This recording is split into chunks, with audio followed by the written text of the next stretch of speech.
Knowing our own minds is difficult at the best of times. It is extraordinarily hard to secure even basic insights into our characters and motivations, of a kind that we hope can free us from some of the neuroses and compulsions that spoil so much of our lives.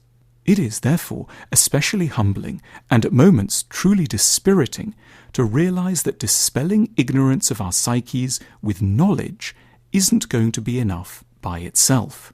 Or rather, we stand to realize that there is going to need to be a further and yet more arduous distinction to observe between knowing something about ourselves intellectually and knowing about it emotionally.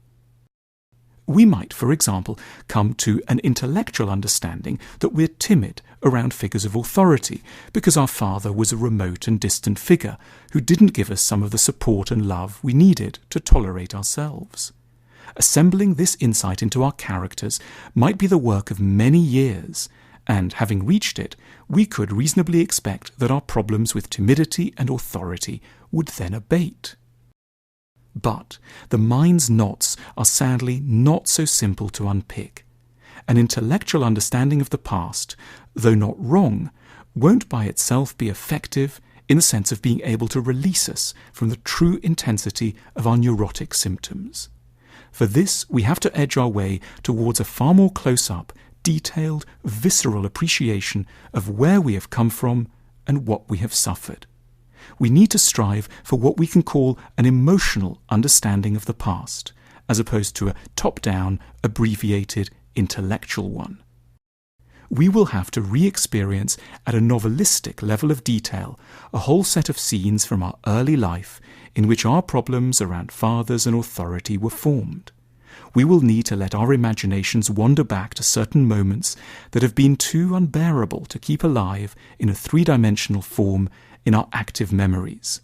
Our mind liking, unless actively prompted, to reduce most of what we've been through to headings rather than the full story, a document which it shelves in remote locations of the inner library.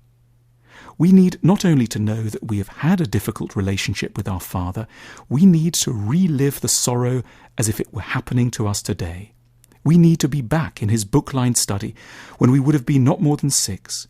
We need to remember the light coming in from the garden, the corduroy trousers we were wearing, the sound of our father's voice as it reached its pitch of heightened anxiety, the rage he flew into because we had not met his expectations, the tears that ran down our cheeks, the shouting that followed us as we ran out into the corridor, the feeling that we wanted to die and that everything good was destroyed.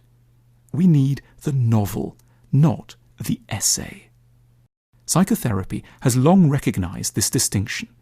It knows that thinking is hugely important, but on its own, within the therapeutic process itself, thinking is not the key to fixing our psychological problems. Psychotherapy insists on a crucial difference between broadly recognizing that we were shy as a child and re-experiencing in its full intensity what it was like to feel cowed, ignored, and in constant danger of being rebuffed or mocked. The difference between knowing in an abstract way that our mother wasn't much focused on us when we were little and reconnecting with the desolate feelings we had when we tried to share certain of our needs with her. Therapy is built on the idea of a return to live feelings. It's only when we're properly in touch with feelings that we can correct them with the help of our more mature faculties, and thereby address the real troubles of our adult lives. Oddly and interestingly, this means that intellectual people can have a particularly tricky time in therapy. They get interested in the ideas, but they don't so easily recreate and exhibit the pains and distresses of their earlier, less sophisticated selves, though it's actually these parts of who we all are that need to be encountered, listened to, and, perhaps for the first time, comforted and reassured. We need to get fully better, to go back in time, perhaps every week or so for a few years, and deeply relive what it was like to be us at 5 and 9 and 15, and allow ourselves to weep and be terrified and furious in accordance with the reality of the situation. And it's on the basis of this kind of hard-won emotional knowledge, not its more painless intellectual kind, that we may one day, with a fair wind, discover a measure of relief for some of the troubles within us.